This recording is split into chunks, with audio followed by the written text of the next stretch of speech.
Tadi Pak Gubernur Kaltim mengatakan gubernur konten, alhamdulillah dari konten yang saya miliki itu bisa menurunkan belanja rutin iklan. Biasanya iklan di Pemprov Jabar kerjasama medianya 50 miliar. Sekarang cukup 3 miliar tapi viral terus. Terima kasih. Baik, pimpinan yang saya hormati, kita langsung saja. Kita tahu bahwa daerah-daerah hari ini mengalami penurunan dana alokasi. Bahkan ada beberapa daerah yang hampir tidak lagi memiliki kemampuan untuk memenuhi kebutuhan dasar pembangunannya karena dihabiskan untuk belanja pegawai. Ada pengangkatan P3K memiliki implikasi terhadap terkurasnya dana alokasi pembangunan dan DAU. Kemudian yang berikutnya, setelah itu dana DAK mengalami penurunan, terutama di bidang infrastruktur. Ini memiliki implikasi yang cukup luas terhadap kinerja pembangunan di setiap daerah. Kalau data-datanya kita sudah sampaikan lah, nanti tinggal dilihat. Nah, seluruh problem itu menurut saya harus segera diselesaikan dalam kerangka kerja, dalam rekrutmen kepegawaian P3K yang sesuai dengan kualifikasi yang dibutuhkan oleh daerah. Saya berikan contoh misalnya, tidak semua menurut saya seleksi untuk P3K atau ASN itu harus melalui pendekatan seleksi digital. Kenapa? Karena ada beberapa spesifikasi pekerjaan yang itu tidak perlu digitalisasi. Sopir truk sampah itu nggak usah seleksi ASN menurut saya. Tukang sapu itu tidak usah. Tukang taman tidak usah. Tenaga office boy tidak usah. Tenaga pengamanan tuh tidak usah. Apa sih dampaknya dari rekrutmen ini? Yang pertama dari sisi rekrutmennya terjadi rekrutmen ASN dan P3K, tetapi di sisi lain kebutuhan yang dibutuhkan oleh daerah dan provinsi itu tetap dilakukan. Pada akhirnya ngangkat lagi melalui outsourcing. Ini pertama pendekatan. Kemudian yang kedua, bahwa BUMD pasti kualifikasinya nanti data disampaikan, ada sehat, ada dalam kategori sehat banget, ada yang dalam kategori tidak sehat. Yang tidak sehat kami lagi lakukan audit investigatif, kemudian nanti akan dilakukan 2 pilihan, diteruskan atau ditutup. Nah, problem dari BUMD itu di daerah itu satu saja, BUMD diisi oleh tim sukses. Itu problemnya, sehingga profesionalismenya dikesampingan. Rambu-rambu ini harus segera dibangun dengan baik. Terus kemudian yang berikutnya, ini Jawa Barat. Jawa Barat ini provinsi menurut saya paling aneh. Jumlah penduduknya hampir 50 juta, terbesar di Indonesia. Tetapi jumlah desanya kecil dibanding Jawa Tengah. Jumlah kelurahannya kecil dibanding Jawa Tengah.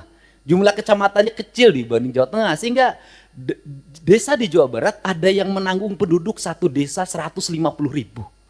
Nah, komposisi dana desa itu pendekatannya tidak seperti itu. Tetap saja pendekatan-pendekatan normatif daerah.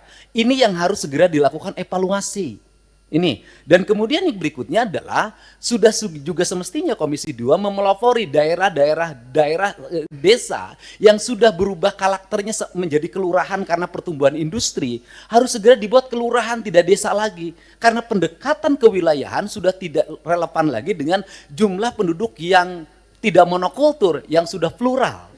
Yang perlu dilakukan pendekatan birokratif bukan berdasarkan pendekatan politik. Ini yang harus dilakukan. Kemudian yang berikutnya adalah daerah menanggung beban apa lagi? Instansi vertikal seperti Kementerian Agama itu kewenangannya banyak banget. Ngurus madrasah diniyah, madrasah sanawiyah, madrasah aliyah, masjid, pondok pesantren, tapi duitnya nggak bawa. Nah, pada akhirnya kalau gubernur tidak memenuhi, kalau bupati tidak memenuhi kebutuhannya, maka nanti akan dibenturkan dengan isu agama, tidak berpihak pada kepentingan umat. Padahal di satu sisi, dia masih memiliki kewajiban-kewajiban terhadap sekolah SD negerinya masih roboh, SMP negerinya masih roboh, SMA negerinya masih roboh. Nah, problem seperti ini kalau dibawa ke wilayah politik DPR, maka kita akan mendominasi kepentingan ini dibanding kepentingan internal kita, yang menjadi kewajiban dasar kita. Untuk itu nanti ke depan Kementerian Agama harus jelas. Kalau dia mengatakan bahwa masjid tanggung jawab Kementerian Agama, madrasah diniyah tanggung jawab Kementerian Agama, madrasah sanawiyah Kementerian Agama, madrasah aliyah negeri Kementerian Agama, termasuk juga madrasah aliyah swasta, pesantren adalah di bawah Kementerian Agama, uang di Kementerian Agama diperbanyak agar mereka bisa mandiri. Sehingga fiskal kabupaten, fiskal kota, fiskal provinsi sangat berimplikasi kuat bagi kesejahteraan publiknya dan bagi apa yang menjadi kewajiban dasarnya. Kemudian yang berikutnya adalah, ini urusan otonomi di Jawa Barat, lucu. Ada kabupaten yang penduduknya 6 juta. Ada kota yang penduduknya hanya 250.000, tapi berbatasan. Saya berikan contoh misalnya, dulu di wilayah selatan, karena waktu itu ketua komisi 2-nya, itu dapilnya, Ciamis, Banjar, Pangandaran, sehingga pertumbuhan otonominya cepat. Kabupaten Pangandaran, Kota Banjar, Kabupaten Ciamis. Tetapi di wilayah Bogor yang penduduk 6 juta sampai sekarang nggak berubah-ubah. Kemudian juga Kota Sukabumi berbatasan dengan Kabupaten Sukabumi. Kabupaten Sukabumi penduduknya banyak sekali, sedangkan Kota Sukabumi penduduknya kecil sekali. Kota Cirebon dengan Kabupaten Cirebon. Kota Cimahi berbatasan dengan Kabupaten Bandung, berbatasan Kabupaten Barat. Kotanya kecil sekali penduduknya. Tapi di sisi lain Kabupaten Bandung penduduknya besar sekali. Fiskal ini akan lahir tidak adil. Ada kota yang mendapat alokasi relatif baik, penduduknya sedikit. Ada kabupaten yang alokasinya tidak begitu besar, penduduknya besar. Pertanyaan saya adalah ke depan bisakah dibuat inisiasi penambahan jumlah wilayah untuk sebuah wilayah? Misalnya kalau Kabupaten Sukabumi susah sekali membuat daerah otonomisasi baru, bisakah sebagian dari wilayah Kabupaten Sukabumi diintegrasikan dengan kota Sukabumi, kotanya berubah jadi kabupaten? Ini percepatan untuk apa? Agar melahirkan rasa adil dalam percepatan pembangunan di Jawa Barat. Kemudian ke depan, bisakah dana alokasi umum standarnya bukan dari jumlah kabupaten, jumlah kota, jumlah desa, jumlah kelurahan? Bisakah standarnya adalah jumlah penduduk?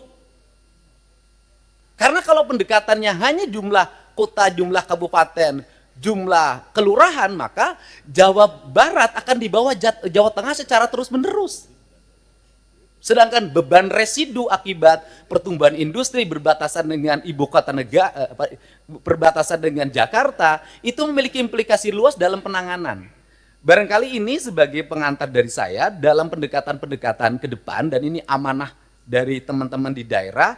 Semoga kebuntuan-kebuntuan ini bisa dilakukan percepatan-percepatan. Karena apa? Karena daerah diperlukan upaya-upaya kita untuk melakukan perubahan-perubahan, tidak boleh secara terus-menerus dengan pola monoton seperti ini. Nah, yang terakhir misalnya hari ini daerah harus beratraksi. Misalnya penurunan di sektor alokasi irigasi di BBWS. Itu kan harus ditutup lewat provinsi, karena itu kebutuhan dasar pertanian, kemudian daerah aliran sungai, dan itu berdampak pada banjir. Nah ini juga akhirnya kita banyak menutup. Kita ini, dan akhirnya berbagai kegiatan di daerah, itu berbagai kebutuhan di daerah yang sebenarnya itu menjadi kewenangan pusat, itu pada akhirnya juga ditutup lagi oleh daerah. Ditutup lagi oleh daerah. Ini barangkali sebagai gambaran umum, saya ucapkan terima kasih. Semoga pertemuan ini memberikan manfaat. Dan terakhir, tadi Pak Gubernur Kaltim mengatakan gubernur konten. Alhamdulillah, dari konten yang saya miliki, itu bisa menurunkan belanja rutin iklan. Biasanya iklan di Pemprov Jabar kerjasama medianya 50 miliar. Sekarang cukup 3 miliar tapi viral terus. Terima kasih.